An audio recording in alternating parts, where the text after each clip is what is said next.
ဇလန်းအစမှာတော့ပန်ပန်လို့ခေါ်တဲ့ပန်နာလေးတစ်ကောင်နဲ့စတင်တွေ့ဆုံရမှာဖြစ်ပါတယ်။ပန်ပန်ဟာအန္တရာယ်ရှိတဲ့သတ္တဝါကြီးတစ်ကောင်ကိုတကယ်ပဲကြောက်လန့်ပြီးထွက်ပြေးနေရတာပါ။ဒီလိုပြေးနေရင်ရုတ်တရက်ဆိုသလိုသူ့ရဲ့နောက်ွယ်မှာဂျီလောင်းလို့ခေါ်တဲ့နဂါးလေးတစ်ကောင်ပေါ်လာပါတယ်။ပန်ပန်ကဂျီလောင်းကိုမြင်လိုက်ရတဲ့အခါသူတို့နှစ်ယောက်ဟာအရင်ဒီဆုံးတငယ်ချင်းတွေဖြစ်တာမျိုးရင်မောပါတော့တယ်။တကယ်တော့ဂျီလောင်းကကြောက်စရာအတန်တွေလုပ်ပြီးပန်ပန်ကိုလန့်အောင်စားနှောက်လိုက်တာပဲဖြစ်ပါတယ်။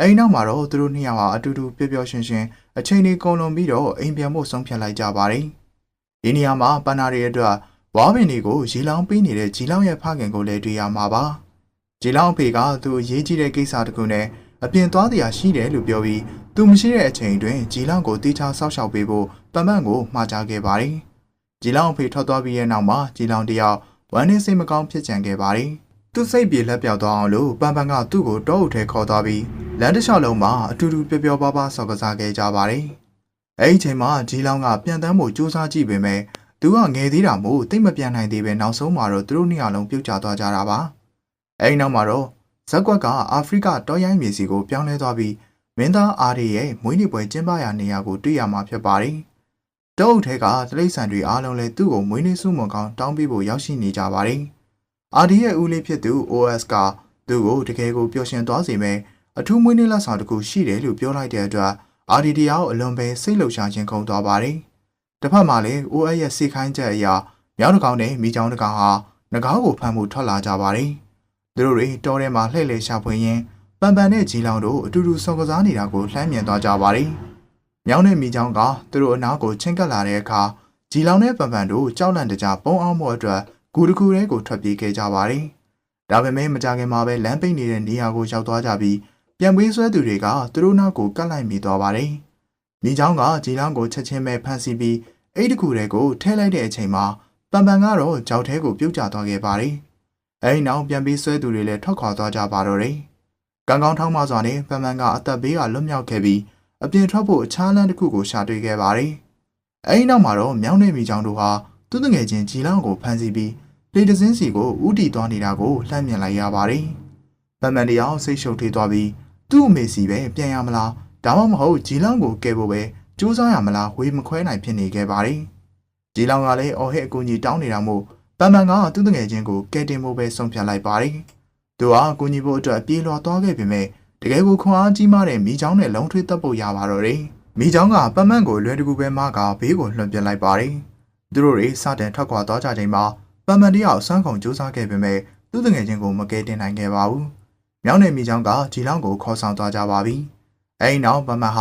ာမိချောင်းရဲ့ပတ်စံအီလေးတစ်လုံးကိုကောက်ရခဲ့ပါတယ်။အဲဒီအထဲမှာတော့ဂျီလောင်ကိုအာဖရိကကိုခေါ်ဆောင်သွားမဲ့မြေပုံတစ်ခုကိုရှာတွေ့ခဲ့ပါတယ်။အဲဒီအချိန်မှာပဲပန်ပန်ဟာအာဖရိကကိုဥတီမောင်းနေမဲ့လှေစင်းကိုလည်းသတိပြုမိသွားပါတယ်။သူဘာမှထပ်မစင်းစားတော့ပဲသူ့တငယ်ချင်းကိုကဲတင်ဖို့လှေပေါ်ကိုချက်ချင်းပဲခုန်တက်လိုက်ပါတော့တယ်။ညအချိန်ရောက်လာတဲ့အခါမှာတော့ပန်ပန်ရဲ့မိဘတွေဟာတောအုပ်တစ်ခုလုံးမှာသူ့ကိုရောဂျီလောင်ကိုပါလိုက်လံရှာဖွေခဲ့ကြပေမဲ့ရှာမတွေ့တာကြောင့်အလွန်ပဲပူပန်တော့ကရောက်နေကြပါတယ်။နောက်တစ်နေ့မှာတော့ရီလန်ခကြီးကိုအချာကြီးဖြတ်တန်းပြီးနောက်မြောင်းနယ်မိချောင်းတို့ဟာအာဖရိကကိုရောက်ရှိလာကြပါတယ်။ဂျီလောင်ကတော့သူ့ရဲ့တငယ်ချင်းနဲ့မိဘတွေကိုလမ်းဆွပြီးအားကိုးရမဲ့ကဝမ်းနေနေခဲ့ရပါတယ်။နောက်ဆုံးမှာတော့ပန်ပန်လည်းအာဖရိကကိုရောက်ရှိလာခဲ့ပြီးဂျီလောင်ကိုရှာရမယ်ဆိုတာသိနေခဲ့ပါတယ်။အဲဒီအချိန်မှာရုတ်တရက်ဝင်းပလွေအုပ်ကြီးတအုပ်ကသူ့ကိုလိုက်လံရမ်းပြတဲ့အတွက်သူဟာအသက်လူပြီးပြေးခဲ့ရပါတယ်။အဲဒီအချိန်မှာပဲမြောက်ကလေးတစ်ကောင်ပေါ်လာပြီးဝင်းပလွေတွေကိုတက်ကိုင်းတစ်ချောင်းပြကလှည့်စားလိုက်ပါတယ်။ဝင်းပလွေတွေကအဲ့ဒါကိုအစားအစာအမှတ်နဲ့အဲ့ဒီတက်ကိုင်းနောက်ကိုလိုက်လာခဲ့ကြတဲ့အချိန်မှာမြောက်ကလေးက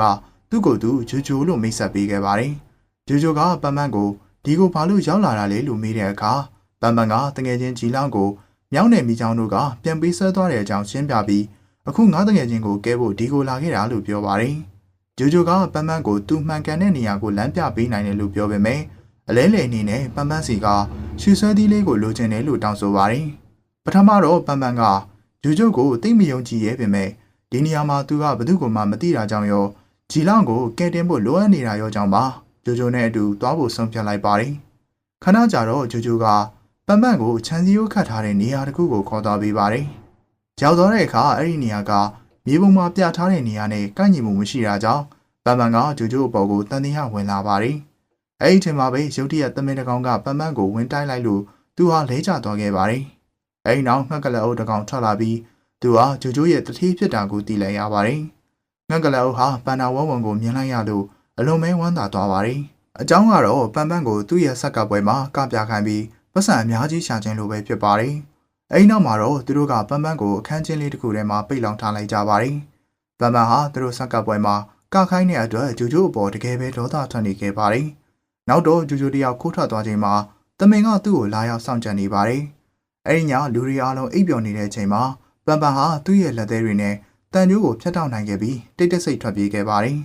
်ဂျိုဂျိုကသူ့ကိုလှမ်းခေါ်ပြီးသူလည်းပဲဒီကနေထွက်သွားခြင်းတယ်လို့ပြောပါတယ်အကြောင်းကတော့ငှက်ကလက်အုပ်ကသူ့ကိုညဘက်ဆိုချီနှောင်ထားပြီးကျွန်တယောက်လိုခိုင်းစီနေလိုပဲဖြစ်ပါတယ်အဲဒီအကြောင်းကိုကြားရပြီးတဲ့နောက်မှာတော့ပန်ပန်ကဂျိုဂျိုကိုပါကေထုတ်ပြီးဖို့ဆုံးဖြတ်လိုက်ပြီးသူတို့နှစ်ယောက်လုံးအတူတူထွက်ပြေးလာခဲ့ကြပါတယ်သူတို့တွေမြေပုံကိုကြည့်ပြီးအဲဒီနေရာကိုစတင်ရှာဖွေခဲ့ကြပါတယ်အခုဆိုရင်ပန်ပန်နဲ့ဂျိုဂျိုတို့ဟာချင်းသေးတောင်ကုန်းကိုသွားမဲ့လမ်းပေါ်ရောက်နေပါပြီဒါပေမဲ့သူတို့ရဲ့နောက်ထပ်စိန်ခေါ်မှုကတော့ချင်းသေးတောင်ကုန်းကိုရောက်ဖို့တဲကန်နာရကိုဖျက်ကျော်ရမှာဖြစ်ပါတယ်ခီးသွားနေတော့မှသူတို့ဟာကလအုပ်တစ်ကောင်နဲ့တိုက်တိုက်ဆိုင်ဆိုင်တွေ့ခဲ့ကြပါတယ်ဂျိုဂျိုကကလအုပ်ပေါ်တက်စီးဖို့အတွက်ကလအုပ်ကိုအခါကျင်းငွေပေးပြီးချင်းသေးတောင်ကုန်းစီကိုထွက်ခွာခဲ့ကြပါတယ်တစ်ဖက်မှာလည်းအာဒီရဲ့ဦးလေး OS ကမင်းသားလေးစီကိုချင်းကပ်သွားပြီးသူ့အတွက်အာရှတိုက်ကနေအထူးလက်ဆောင်တစ်ခုရောက်လာပြီးဖြစ်ကြောင်းအသိပေးလိုက်ပါတယ်မကြခင်မှာပဲမြောင်းနေမိချောင်းတို့ဟာဂျီလောင်းကိုခေါ်ဆောင်ပြီးရောက်ရှိလာခဲ့ကြပါတယ်အာဒီကသူ့ရဲ့လက်ဆောင်ကဘာလဲဆိုတာကိုသိရလို့အရန်မဲဝမ်းသာသွားခဲ့ပါတယ် OS ကလှောင်အိမ်နဲ့ကာရန်ထားတဲ့လိုက်ကာကိုဆွဲဖွင့်လိုက်ပြီးအတွင်းထဲကငကားကိုပြသလိုက်ပါတယ်သူကအာဒီကိုရှင်းပြတာကတော့ဒီတရဝါဟာရေခဲတွေကိုမှုတ်ထုတ်နိုင်စွမ်းရှိတာကြောင့်သူတို့ရဲ့အင်အားတွေကိုနှစ်ဆတိုးစီလိမ့်မယ်လို့ဆိုပါတယ်ဇဝေဇဝါဖြစ်နေတဲ့အာဒီက OS ကဂျီလောင်းကိုအပြင်ခေါ်ထုတ်သွားပြီးကြက်တကောင်ကိုရေခဲရိုက်ပစ်ဖို့ခိုင်းစေတာကိုစောင့်ကြည့်နေခဲ့ပါတယ်ဒါပေမဲ့ဂျီလောင်းကကြက်ကိုအန္တရာယ်မပြုချင်တာကြောင့်အသက်ချမ်းသာပေးခဲ့ပါတယ်အဲဒီအစားသူကတစ်ပင်တစ်ပင်ကိုမှုတ်ထုတ်လိုက်ရာချက်ချင်းဆိုသူလိုပဲအခဲလိုက်အေးခဲသွားပါတော့တယ် OS ကတော့ဂျီလောင်းကိုတုံးပြီးတအုပ်ထဲကရန်သူတွေကိုနှိမ်နှင်းမှုကြံစီထားတာမို့တကယ်ပဲသဘောကျသွားပါတယ်အဲဒီချိန်မှာတော့ပန်ပန်နဲ့ဂျိုဂျိုတို့ဟာတဲကန်နာယာကိုအောင်အောင်မြင်မြင်ကြော်ဖြတ်နိုင်ခဲ့ပြီးစိမ့်လန်းဆိုပြတဲ့အပင်တွေဝန်းရံထားတဲ့ရေကန်တစ်ခုကိုလှမ်းမြင်လိုက်ရပါတယ်ပန်ပန်ကရေကန်ထဲကနေရေတောက်ဖို့အပြေးလွှားသွားခဲ့ပြီးအဲ့ဒီနီးနားမှာရှိတဲ့ရေမြင့်တစ်ကောင်ကိုရှာတွေ့ခဲ့ပါတယ်ဂျိုဂျိုကအဲ့ဒီရေမြင့်ကိုမြင်တဲ့အခါအမျက်မဲထွက်ပြေးသွားခဲ့ပါတယ်ရေမြင့်ရဲ့လေပင်မှာဖားတစ်ကောင်ညှက်နေခဲ့ပြီးပန်ပန်ကရဲရဲဝံ့ဝံ့နဲ့ပဲအဲ့ဒီဖားကိုကဲထုတ်ပေးခဲ့ပါတယ်အဲ့ဒီနောက်သူဂျိုဂျိုကိုလှမ်းအောင်ခေါ်ပြီးလမ်းဆက်လျှောက်သွားတဲ့အခါမှာဂျိုဂျိုတယောက်သူ့တထေးလက်ထဲကိုပြန်လည်ဖမ်းဆီးခံခဲ့ရတာကိုတွေ့လိုက်ရပါတယ်။မကြခင်မှာပဲပန်ပန်မှာဖမ်းခံလိုက်ရပါတော့တယ်။ငှက်ကလအုပ်နဲ့သမင်းတို့ကသူတို့ကိုပြန်ခေါ်သွားဖို့လုပ်နေတော့မှသူတို့ရှေ့မှာခွေးရတစ်ကောင်ပေါ်လာပါတယ်။ငှက်ကလအုပ်နဲ့သမင်းတို့လည်းအမြန်ပဲထွက်ပြေးသွားကြပြီးပန်ပန်နဲ့ဂျိုဂျိုတို့ပဲကြံရင်ခဲ့ပါတယ်။ခွေးရကပန်ပန်နဲ့ဂျိုဂျိုတို့အနားကိုချင်းကပ်လာတဲ့အခါဂျိုဂျိုကကြောက်လန့်နေပေမဲ့ဘာမှမလုပ်နိုင်ခဲ့ပါဘူး။အဲဒီခွေးရရဲ့နာမည်ကတော့ညာလာလို့ခေါ်ပါတယ်။ညာလာကပန်ပန်ရဲ့အနားကမြေပုံကိုမြင်သွားတဲ့အခါမှာသူတို့ဘယ်ကိုသွားနေကြလဲလို့မေးပါတယ်။ပန်ပန်ကလည်းသူတို့တွေချင်းသေးတောင်ကုန်းမှာရှိတဲ့သူ့တငယ်ချင်းကိုတွားခဲ့မလို့ဖြစ်ကြောင်းပြန်ပြေးလိုက်ပါတယ်။အဲဒီတောင်ရဲ့နာမည်ကိုကြားလိုက်ရတဲ့အခါမှာတော့ညာလာဟာငိုပါတော့တယ်။အကြောင်းကတော့သူ့ရဲ့အိမ်ကလည်းချင်းသေးတောင်ကုန်းပေါ်မှာရှိလို့ဖြစ်နေပြီးချင်းသေးတွေကခွေးရတွေကိုတိုက်ခိုက်ခဲ့တော့ကသူဟာအဲ့ဒီမှာမိသားစုနဲ့ကွဲကွာခဲ့ရလို့ပဲဖြစ်ပါတယ်။အဲဒီနေ့ကစပြီးသူဟာတကောင်နဲ့လှည့်လည်သွားလာနေခဲ့ရတာပါ။အဲဒီကပန်ပန်ကအဲ့ဒီနေရာမှာသူ့မိသားစုကိုပြန်ရှာတွေ့နိုင်မလားဆိုတဲ့မျှော်လင့်ချက်နဲ့သူတို့နဲ့အတူလိုက်ခဲ့ဖို့အကြံပြုခဲ့ပါတယ်။ညာလာကလည်းသဘောတူခဲ့ပြီးသူတို့သုံးကောင်လုံးချင်းသေးတောင်ကုန်းစီကိုထွက်ခွာခဲ့ကြပါတယ်။အဲဒီချိန်မှာတော့ OS ကဂျီလောင်းကိုဂူတစ်ခုထဲမှာပိတ်လောင်ထားပါတယ်။မင်းသားအာဒေးရောက်လာပြီးသူ့တငယ်ချင်းပန်ပန်အတွက်စိတ်မကောင်းဖြစ်နေတဲ့ဂျီလောင်းကိုစကားပြောပါတယ်။အာဒီကဂျီလောင်းရဲ့လှောင်အိမ်တကားကိုဖွင့်ပေးပြီးသူ့မှာလည်းညာလာလို့ခေါ်တဲ့ခွေးရတငယ်ချင်းတစ်ကောင်ရှိခဲ့ဘူးကြောင်းရင်ဖွင့်ခဲ့ပါတယ်။ဒါပေမဲ့ချင်းသေးတွေနဲ့ခွေးရတွေဟာအမြဲတမ်းရန်သူတွေဖြစ်တာမို့သူတို့ဟာတိတ်တဆိတ်ပဲတွေ့ဆုံခဲ့ကြရပါတယ်။အာဒီကသူတို့ကိုခွေးရမြေထဲမှာစော်ကစားနေခဲ့ကြတဲ့နေ့တစ်နေ့ကိုပြန်ပြောင်းသတိရမိသွားပါတယ်။အဲဒီတုန်းကရုတ်တရက်အာဒီရဲ့အဖေနဲ့မေတို့ကသူ့ကိုလိုက်ရှာရင်ရောက်လာတာကြောင့်သူတို့အမြန်ပဲပုံနေလိုက်ကြရပါတယ်။နောက်တနေ့မနက်မှာတော့ရေတံခွန်အနီးနားမှာသူ့မိဘတွေရဲ့အလောင်းကိုတွေ့လိုက်ရလို့သူတို့အလွန်တုန်လှုပ်သွားခဲ့ကြရပါတယ်။ဦးလေး OS ကအဲ့ဒါကိုခွေးရတွေတက်ပစ်လိုက်တာလို့ရှင်းပြပါတယ်။အဲဒီနောက်မှာတော့သူတို့အုပ်စုပူးပေါင်းပြီးခွေးရတွေကို6လံမောင်းထုတ်ခဲ့ကြပါတယ်။ ကံမကောင်းစွာနဲ့ပဲအာရီဟာသူ့တငယ်ချင်းညာလာနဲ့ဝေးကွာခဲ့ရပါတယ်။ဂျီလောင်ကအာရီရဲ့ရဲရင်မှုကိုလေးစားမိသွားပြီးသူတို့တွေတငယ်ချင်းကောင်းတွေဖြစ်သွားကြပါတယ်။နောက်တော့အာရီကသူ့ဦးလေးကိုဂျီလောင်ကိုမိသားစုစီပြန်ခွင့်ပြုဖို့တောင်းဆိုပေမဲ့ဦးလေး OS ကတော့ခွေးရတွေကအာရီရဲ့မိဘတွေကိုတတ်ခဲ့တာမို့ငကားရဲ့အကူအညီနဲ့ခွေးရတွေအားလုံးကိုရှင်းလင်းပစ်ချင်တယ်လို့ဆိုပြောပါတော့တယ်။အာရီကအဲ့ဒါမတော်တဆဖြစ်နိုင်တယ်လို့ပြောပေမဲ့ OS ကဂီယူမဆိုင်ပဲအဲ့ဒီအချိန်မှာသူကသာအရာရာကိုဆုံးဖြတ်ပိုင်ခွင့်ရှိသူဖြစ်တယ်လို့ပြောလိုက်ပါတယ်။တစ်ဖက်မှာတော့ပန်ပန်နဲ့သူ့တငယ်ချင်းတွေစမ်းကြောင်းတစ်ခုကိုဖျက်ကျော်ပြီးတဲ့အခါညာလာကသူတို့ကိုသူ့ရဲ့အိမ်ကိုခေါ်သွားပေးပါတယ်။ပထမတော့အိမ်ကလူသူစိတ်ငြိမ်နေပုံရပေမဲ့ခဏနေတော့ညာလာဟာ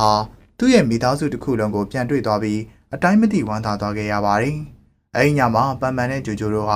ခွေးရတွေနဲ့အတူတဲခိုခဲ့ကြပါတယ်။ညာလာကသူ့အဖေကိုပန်ပန်ရဲ့တငယ်ချင်းကိုကယ်ဖို့ချင်းသေးတောင်ကုန်းကိုတွားတင်တယ်လို့ပြောပေမဲ့သူ့အမေကသဘောမတူခဲ့ပါဘူး။အမေဖြစ်သူကညာလာကိုပြန်တတိပေးတာကတော့သူတောထဲမှာမင်းသားအာရီနဲ့ဆော့ကစားနေတော့အာရီရဲ့မိဘတွေကသူ့ကိုလိုက်ရှာရင်ရောက်လာခဲ့ကြပါတယ်။မြစ်ကိုဖြတ်ကူးတဲ့အချိန်မှာအာရီရဲ့အမေရေထဲပြုတ်ကျသွားပြီးသူ့အဖေကကယ်ဖို့ခုန်ဆင်ခဲ့တာပါ။စိတ်မကောင်းစရာကမြေရီစီးချောင်းကပြင်းထန်လွန်တာကြောင့်သူတို့တွေမျောပါသွားပြီ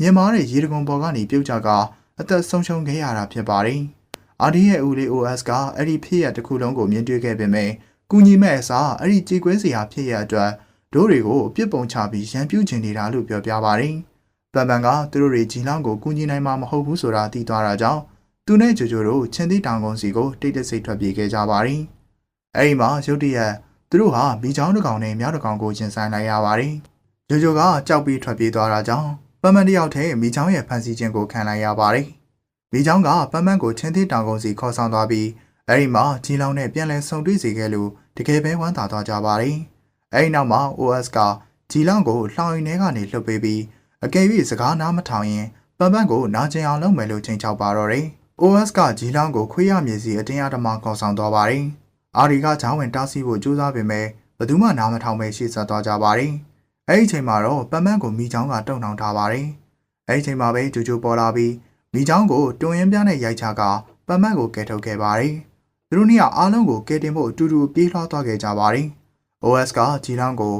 ခွေးရမြေတဲ့ခေါ်သွားပြီးခွေးရတွေကိုဒီကနေထွက်သွားဖို့ပြောပါတယ်။အဲ့ဒီလိုလုံးနေတော့အာဒီကညာလာကိုမြင်သွားပြီးသူ့စီကိုပြေးသွားခဲ့ပါတယ်။ညာလာကလည်းအာဒီကိုမြင်ရလို့ဝမ်းသာသွားပြီးသူမိဘတွေတည်ဆုံခဲ့ရတဲ့အကြောင်းနဲ့ OS ကသူတို့ကိုကူညီဖို့ဘာမှမလုပ်ခဲ့တဲ့အကြောင်းပြောပြလိုက်ပါတယ်။ဒီအကြောင်းကအာဒီကို OS ပေါ်ကိုအလွန်ဒေါသထွက်သွားစေပြီးခွေးရတွေကိုမရှင်းလင်းခင် OS ကိုတိုက်ပွဲခေါ်ပါတော့တယ်။အဲဒီနောက် OS ကအာဒီကိုပါခွေးရတွေနဲ့အတူတခါတည်းရှင်းပြဖို့ဆုံးဖြတ်လိုက်ပြီးဂျီလောင်ကိုခေါ်ကအာဒီနဲ့ခွေးရတွေကိုရေခဲရိုက်ဖြစ်ဖို့အမိန့်ပေးခဲ့ပါတယ်။ကံကောင်းကျင်တော့ဂျီလောင်ကသူတို့ကိုနာကျင်အောင်မလုပ်ချင်တာကြောင့်အဲဒီအစားသူ့ရဲ့အစွမ်းတွေကို OS စီလှည့်လိုက်ပြီးသူ့ရဲ့ထွက်သက်အေးခဲမှုနဲ့ OS ကိုရေခဲရိုက်ပစ်လိုက်ပါတော့တယ်။အာဒီနဲ့ခွေးရတွေဟာအဲ့ဒီလိုဖြစ်သွားတာကိုမြင်ရလို့အလွန်ပဲဝမ်းမြောက်သွားကြပါတယ်။သူတို့အားလုံးပန်ပန်ကိုကဲတင်ဖို့ချင်းသီးတောင်ကုန်းစီပြေးသွားခဲ့ကြပေမဲ့ပန်ပန်နဲ့ဂျိုဂျိုတို့ဟာဂျီလောင်ကိုရှာဖို့လမ်းမှာရောက်နေပြီဖြစ်ပါတယ်။ဂျိုဂျိုကရေခဲထဲမှာပိတ်မိနေတဲ့ OS ကိုမြင်လိုက်ရတဲ့အခါအရန်စိတ်လှုပ်ရှားပြီးအဲ့ဒီရေခဲတုံးပေါ်မှာကခုံမာတော့တယ်။ဒါပေမဲ့သူ့ရဲ့ကခုံမှုကြောင့်ရေခဲတွေအကွဲသွားပြီး OS ကရေခဲထဲကနေလွတ်မြောက်သွားခဲ့ပါတယ်။အပြင်ရောက်တာနဲ့ OS ကပန်ပန်နောက်ကိုလိုက်လံဖန်ဆီးပါတော့တယ်။ဂျီလောင်နဲ့အခြားသူတွေလည်းမကြခင်မှာရောက်လာကြပေမဲ့ OS ကတာလွန်နေတာကြောင့်ပန်ပန်ကိုချင်းချောက်ပြီးတောထဲကိုခေါ်ဆောင်သွားခဲ့ပါတယ်။ OS ကပန်ပန်ကိုတင်းတင်းကြပ်ကြပ်ဖမ်းကင်ထားတာကြောင့်ဂျီလောင်လည်းအားကိုးရမဲ့တယ်လို့ခံစားခဲ့ရပါတယ်။ OS ကပန်ပန်ကိုအာရီရဲ့မိဘတွေကြည်ခွဲစရာကောင်းလောက်အောင်ပြုတ်ကျခဲ့တဲ့မျက်စိကိုခေါ်သွားခဲ့တာပါ။သူကပန်ပန်ကိုပါအဲ့ဒီမြစ်ထဲကိုပြစ်ချဖို့ကြံစီခဲ့ပေမဲ့ပန်ပန်ကရဲရဲဝံ့ဝံ့ပြန်လည်တိုက်ခိုက်ခဲ့ပါတယ်။သူတို့လုံးထွေးတပ်ပုတ်နေတုန်းမှာ OS ကရေထဲကိုပြုတ်ကျသွားခဲ့ပါတယ်။ OS ဒုက္ခရောက်နေတာကိုမြင်တော့ပန်ပန်ကကူညီချင်စိမ့်နဲ့လက်လန်းပေးခဲ့ပေမဲ့ OS ကပန်ပန်ကိုပါရေထဲကိုဆွဲချသွားခဲ့ပါတယ်။သူတို့နှစ်ယောက်လုံးရေစီးကြောင်းနဲ့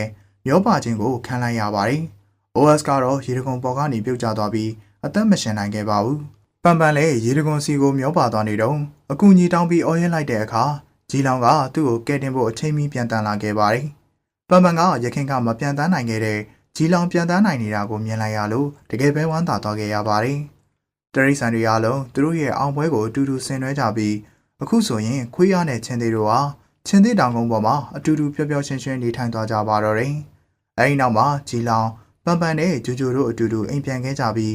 ဇလန်းလေးကတော့ပျော်ရွှင်စရာဇာတ်သိမ်းနဲ့ပြီးဆုံးသွားခဲ့ပါတယ်။အကယ်၍ဇလန်းလေးကိုသဘောကျတယ်ဆိုရင်နောက်ထပ်ဗီဒီယိုအသစ်တွေကြည့်ရှုဖို့ Subscribe လုပ်ပြီးခေါင်းလောင်းလေးကိုနှိပ်ထားပေးပါဦး။ကြည့်ရှုပေးခဲ့ကြတဲ့အတွက်ကျေးဇူးအများကြီးတင်ပါတယ်။